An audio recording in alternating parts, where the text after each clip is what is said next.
Buongiorno amici telespettatori e ben ritrovati con la rassegna stampa di Calcio Napoli 24 TV. Quest'oggi lunedì 8 agosto, manca di fatto una settimana all'inizio del campionato del Napoli che affronterà appunto tra 7 giorni il Verona allo stadio Bentegodi. Verona che ieri è stato eliminato con un poker in Coppa Italia dal Bari proprio al Bentegodi. Quest'oggi parleremo nel corso della nostra giornata anche della marcia di avvicinamento, ma soprattutto del calciomercato. Il nome di Raspadori continua ad essere accostato con grande insistenza al Napoli, le parti continuano a trattare ieri nuovi aggiornamenti tra Napoli e Sassuolo, la fumata bianca sembra davvero vicina, tra poco leggeremo anche che cosa manca e il recap di quelle che sono le cifre e i dettagli dell'operazione, così come la questione Fabian Paris Saint-Germain e l'eventuale arrivo di uno tra Keylor Navas e Kepa come nuovo portiere titolare, senza dimenticare ovviamente che l'eventuale cessione di Fabian aprirebbe una lacuna ulteriore a centrocampo. Napoli che cerca quindi anche un altro centrocampista.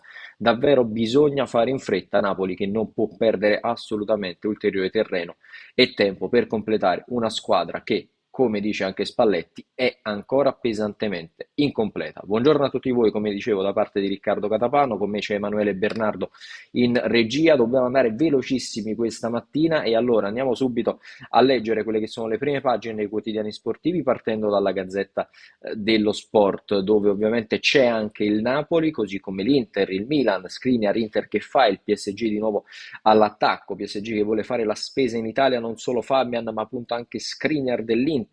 In taglio alto c'è il verdetto per Tonali in quanto infortunato, rischia 20 giorni, tris di De Ketelaere invece in amichevole, il Milan che si affida a Leao e Teo Hernandez, condizioni e gioco al top, i problemi di Juve e Inter lanciano il diavolo. Ieri tra l'altro Juventus sconfitta addirittura 4-0 in amichevole dall'Atletico Madrid. Juventus che cerca i rinforzi, arriva Kostic per quanto riguarda l'attacco, mentre il vice Vlahovic dovrebbe essere Memphis Depay. La Roma invece si gode il suo quartetto fantasia, da Abram passando per Dybala, Pellegrini e Zaniolo, una super festa ieri all'Olimpico con la presentazione anche di Jorginho Wijnaldum, addirittura 65.000 spettatori allo stadio per vedere il 5-0 con il quale la Roma di Mourinho ha battuto lo Shakhtar. Davvero c'è grandissimo entusiasmo a Roma e Roma che in questo momento, lo possiamo dire, ha scalzato anche nelle griglie, mettiamola così, il Napoli superando sulla carta la squadra di Luciano Spalletti. A proposito di Napoli, taglio basso, si parla di rivoluzione, Raspadori sempre più vicino, incontro con il Sassuolo, tra poco leggeremo anche le cifre, ma anche la probabile formazione a questo punto del Napoli, qualora andassero in porto i colpi che Spalletti si aspetta. Dalla Gazzetta passiamo invece al Corriere dello Sport, Roma da paura, quello che dicevamo poco fa, la gran vittoria ieri in amichevole 5-0 con lo Shakhtar di Donetsk, 65.000 tifosi pazzi di gioia per questa Roma che davvero fa sognare, ovazione anche per il debutto di Jorginho Wijnaldum, oltre ovviamente alle giocate di Dybala, di Zaniolo, di Mancini, di Pellegrini, insomma una Roma davvero molto molto forte quest'anno. Juventus invece che sulla carta resta molto forte, ma ieri ha preso un bello schiaffone dall'Atletico Madrid, finita 4-0 tripletta dell'ex Alvaro Morata. Taglio basso invece il calciomercato, in particolar modo il Napoli, le ultime su Fabian al Paris Saint-Germain, attesa la firma tra le parti 25 milioni più Keylor Navas e tra poco proprio delle cifre andremo a leggere ulteriori aggiornamenti. Il Napoli rilancia anche per Raspadori, offerti 28 milioni più ad Amonas che viene valutato 12 milioni dal Napoli per arrivare quindi ai 40 richiesti dal Sassuolo che però insiste, vuole solo contanti, il giocatore in pressing vuole la Champions League, in questo momento prosegue dunque il braccio di ferro. Proseguiamo, andiamo su Tutto Sport perché c'è la Juventus ovviamente in primo piano, Allegri tutto bene dopo che i bianconeri sono stati strapazzati 4-0 dall'Atletico Madrid, il Torino, Orsolini, Perizio e Verdi, attenzione quindi alle mosse di mercato tra Torino e Bologna e dal Bologna interessa anche Musa Barrow per quanto riguarda la squadra di Juric che segue Di Meyer in difesa. Aia Inter, Lukaku ti sbilancia, manca equilibrio, ci sono meno soluzioni senza Perisic e i centrali sono fuori forma. Tutte le ultime anche sul mercato del è stato accostato anche al Napoli. In taglio basso la MotoGP, Pecco Bagnaia non si ferma più, Red Inghilterra, il mondiale è riaperto, dominio italiano a Silverstone, Bagnaia trionfa con la Ducati e anche l'Aprilia con Vignales secondo, mette in crisi Quartararo soltanto ottavo e Bagnaia continua a rosicchiare i punti nel campionato iridato. Haaland che botti, Ronaldo che botta, le due facce di Manchester, esordio vincente per Haaland, il Manchester United di Ronaldo invece perde in casa contro il Brighton, così come perde in casa anche il Verona, eliminato in Coppa Italia, addirittura 4-1 del Bari al Bentegodi, a segno anche l'ex Napoli Folorunscio. Concludiamo sul mattino per leggere quelle che sono le ultimissime di calciomercato, PSG su Fabian Ruiz, Raspadori più vicino, trattative col Sassuolo, tutto sul fantasista, piace anche Frattesi. E poi la chiosa finale, cantiere Napoli, ritardi d'agosto e i tifosi depressi. Che il Napoli sia effettivamente in ritardo, insomma, non lo scopriamo certamente oggi ed è normale anche che i tifosi siano preoccupati, insomma, è il gioco delle parti. Se il Napoli si muove con grande lentezza, è normale che a 7 giorni all'inizio del campionato, con una squadra incompleta e che non ha brillato nel precampionato, i tifosi siano assolutamente preoccupati. Speriamo che ci possano essere nelle prossime ore proprio delle accelerazioni sul mercato, poi ci vorrà il tempo delle pratiche burocratiche, scusatemi il gioco di parole, e che i giocatori una volta arrivati si ambientino insomma a quelli che sono i meccanismi di Spalletti. Detto ciò, parliamo proprio di Giacomo Raspadori, che in questo momento è il calciatore che sembra essere sulla carta più vicino al Napoli per rinforzare il pacchetto offensivo. Secondo la Gazzetta dello Sport, ormai la distanza tra Napoli e Sassuolo resta davvero minima. Oggi ci sarà un nuovo summit, l'accordo tra le parti è molto molto vicino. Leggiamo proprio sulla rosea quanto ci viene raccontato questa mattina, tutti in pressing sul Sassuolo, a cominciare dall'agente dell'attaccante Tullio Tinti e dallo stesso Raspadori che continuano a far pressione sul Sassuolo affinché ci sia il via libera definitivo per l'approdo di Raspadori a Napoli, che ha dimostrato insomma in questi giorni di tenere tantissimo a questo trasferimento. Non sono mancati i contatti con il Napoli anche ieri nella speranza che le parti limitino la differenza di 5 milioni, in quanto secondo la Gazzetta De Laurentiis è fermo a quota 30 milioni di offerta, mentre Carnevali, che è l'amministratore delegato del Sassuolo, ne chiede almeno 5 in più e lavora per chiudere l'intesa per Andrea Pinamonti dell'Inter. Se si sciogliesse questo nodo, anche il Napoli potrebbe avvantaggiarsene. Magari già oggi c'è un appuntamento tra le parti ed una fiducia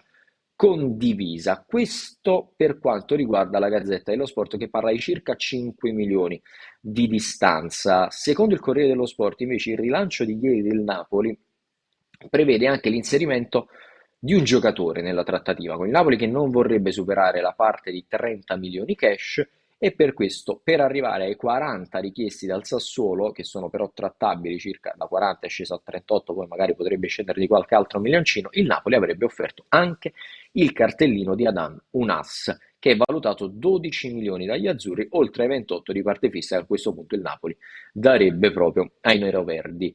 Per il Corriere dello Sport c'è stato questo rilancio del Napoli, vediamo anche la posizione del Sassuolo, l'abbiamo vista poco fa, l'abbiamo letta, Sassuolo che non vuole contropartite, il Napoli però sta provando in tutti i modi ad abbassare la richiesta di parte fissa, quindi l'ultima offerta per il Corriere sono 28 milioni più il cartellino di un ass per avvicinarsi appunto ai 40 milioni richiesti da Carnevali. Oggi potrebbe essere una giornata cruciale, concludono sul Corriere, seppur il Sassuolo non sembra voler scendere dalla cifra dei 40 milioni. Il Napoli ed il calciatore però sono in pressing e questo è un aspetto fondamentale perché sia il Napoli e soprattutto il calciatore hanno fatto presente al Sassuolo di voler andare via. Quindi Raspadori è alleato in questo caso della Napoli e il suo lavoro insieme a quello egregio che sta facendo il suo agente Tullio Tinti potrebbero portare, ci auguriamo, ad un'apertura ulteriore del Sassuolo. La cifra in questo momento che sembra accomunare tutti quanti dovrebbe essere intorno ai 35 milioni, 30 più bonus, così insomma ad andare incontro alle esigenze di tutti. E a proposito di questi 30 milioni di parte fissa, il Napoli da chi li va a prendere questi 30 milioni? Molto probabilmente dal Paris Saint-Germain, perché prosegue ed è ad un passo dalla chiusura la cessione anche di Fabian al PSG. Secondo la Gazzetta si chiude quindi a 30 milioni, De Laurentiis pronto a strappare il prestito biennale Keylor Navas. Leggiamoli proprio gli aggiornamenti, andiamo velocemente per gli impegni che poi avremo ovviamente nella giornata di oggi, e ne parleremo poi con dovizia di particolari. Il Napoli è vicino a cedere Fabian per una cifra tra i 25 e i 30 milioni, per evitare così di rischiare di perderlo a zero il prossimo anno. In tutto questo, Fabian ha un accordo già con il PSG per un quadriennale da 4 milioni più uno di bonus, quindi 5 milioni, offerta del Napoli, certo non poteva andare a pareggiare. Il Napoli lavora con il PSG per inserire nella trattativa anche Keylor Navas, che da tempo ha messo in connessione appunto le due società, e potrebbe rientrare nell'affare Luiz con De Laurentiis, che chiede ai francesi di valutare qualche milioncino in più il cartellino dello spagnolo, per poi con quel surplus pagare l'ingaggio di Navas, che arriverebbe in azzurro in prestito magari biennale, per sfruttare poi anche la questione decreto crescita. Quindi due trattative in questo momento molto molto calde: da una parte quella Raspadori-Sassuolo e da un'altra parte quella Napoli-PSG, con i nomi di Fabian e di Keylor Navas molto molto molto davvero roventi, senza dimenticare poi l'alternativa Kepa, con il quale il Napoli continua a sentirsi quotidianamente. Detto ciò, la cessione di Fabian ovviamente aprirebbe un vuoto a centrocampo, che il Napoli starebbe pensando di colmare, passando nuovamente al 4-2-3-1, ma con lo spostamento poi di Zielinski ed Elmas in altri ruoli, con Nathan Nandez del Cagliari, che andrebbe quindi a fare praticamente l'alternativa ad Anghissà, seppur fisicamente anche per ruoli un pochino diversi questi due calciatori. Secondo la Gazzetta però è una pista tornata d'attualità, quella di Nathan Nandez del Cagliari. Il Napoli virerà, secondo la Rosia, proprio sul 4-2-3-1, tra poco la vedremo anche la grafica tra l'altro, e avrà bisogno di un altro mediano in aggiunta a Lobotka, Anghissà e appunto Zielinski. Più che Zielinski a questo punto sarebbe Diego Demme, perché Zielinski andrebbe a fare l'alternativa di Raspadori con il ruolo di sottopunta. Ragion per cui con la cessione di Fabian il Napoli torna su un nome di grande attualità, quello di Nathan Nandez, che guarda caso non ha ancora lasciato la Sardegna ed aspetta gli azzurri. Noi in passato abbiamo sentito anche l'agente di Nathan Nandez, che più volte ha ribadito la volontà di portare il suo assistito a Napoli. Adesso con la cessione di Fabian effettivamente i tempi potrebbero essere davvero maturi per l'arrivo dell'uruguaiano in maglia partenopea. E allora, caro Emanuele, vediamo anche il grafico preparato dalla Gazzetta dello Sport a questo punto, come cambierebbe il Napoli con gli arrivi di Keylor Navas e di Raspadori in rosa. Ovviamente con la cessione di Fabian si passerebbe al 4-2-3-1 per quanto riguarda gli azzurri. Vediamo proprio il grafico della rosa, perché insomma sarebbe un Napoli molto molto diverso, con almeno quattro novità rispetto all'anno scorso dal primo minuto, in attesa anche di Mattias Olivera. Vediamo quindi il grafico 4-2-3-1 secondo la Gazzetta dello Sport, con Navas tra i pali. A questo punto l'alternativa potrebbe essere Sirigu, Di Lorenzo, Rachmani, Kim e Mario Rui in difesa. Qui il gioco delle coppie vedrebbe Zanoli al posto di Di Lorenzo, Ostigard al posto di Rachmani, Juan Jesus al posto di Kim e Mattias Olivera come alternativa a Mario Rui. A centrocampo, vista la partenza di Fabian, il gioco delle coppie vedrebbe Lobotka e Demme da una parte, Anghissà, e a questo punto potrebbe arrivare Nathan Nandez dall'altra parte.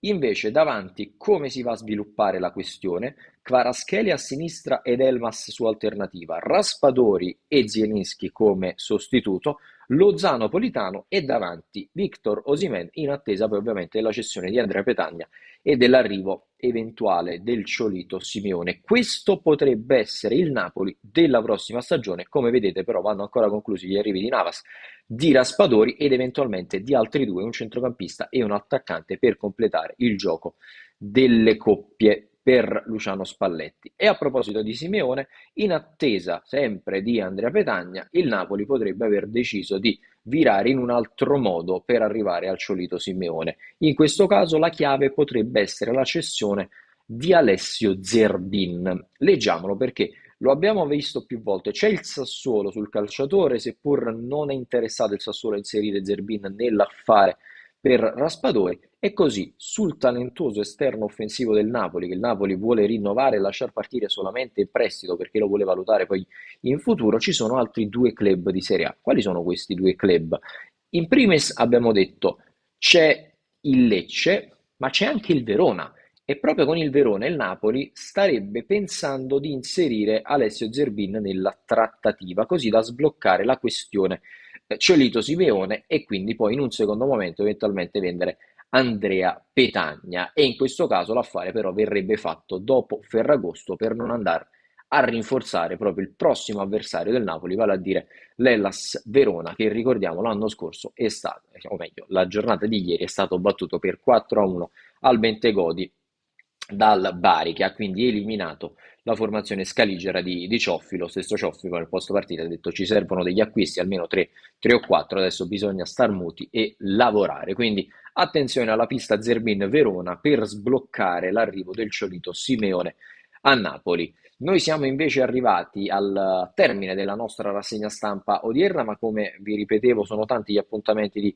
quest'oggi, a partire dalle 12 fino alle 13 quest'oggi, Calcio Napoli 24 Live, edizione Smart, ci sarò io in conduzione ovviamente come sempre con Emanuele Bernardo, poi il filo diretto, questa sera ci sarà ovviamente anche lo speciale calciomercato con Bruno Galvan dalle 20 fino alle 21, quindi tanti appuntamenti da non perdere, ormai ci siamo nella settimana che porterà il Napoli all'esordio in campionato il prossimo 15 di agosto a Verona contro l'Hellas Napoli, che deve assolutamente accelerare sul mercato. La rassegna stampa termina qui, un saluto e un ringraziamento a tutti voi da parte di Riccardo Catapano, che ovviamente ringrazia e abbraccia come sempre il nostro Emanuele Bernardo in regia, e che insieme al sottoscritto ritroverete più tardi alle 12 per Calcio Napoli 24 Live. Una buona giornata a tutti quanti voi e buona continuazione come sempre su Calcio Napoli 24 TV.